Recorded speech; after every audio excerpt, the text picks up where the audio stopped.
Caracas, Reuters. Venezuela's leftist government began releasing some 80 anti-government activists on Saturday, and threatened to expel envoys from Canada and Brazil after criticism over rights.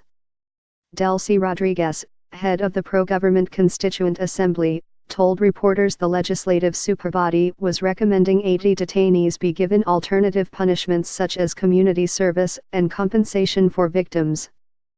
13 newly released activists were later paraded in front of state TV cameras during a meeting with Rodriguez, a hardline ally of President Nicolas Maduro.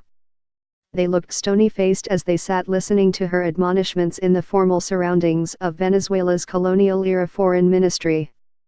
Rights groups and foes of Maduro say authorities are unfairly holding 268 political prisoners for protesting against dictatorship.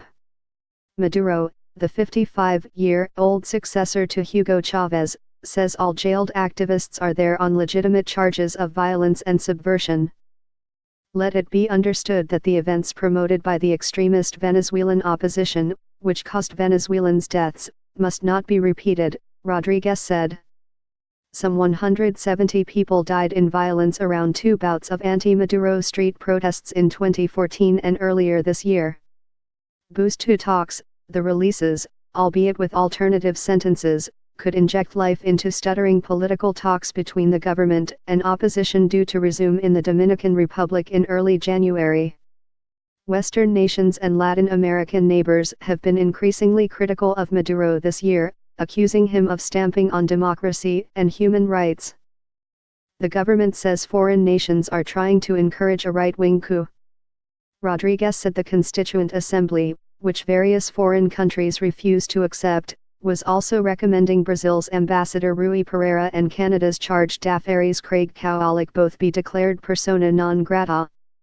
There was no immediate reaction from Canada, but Brazil's foreign ministry responded sternly.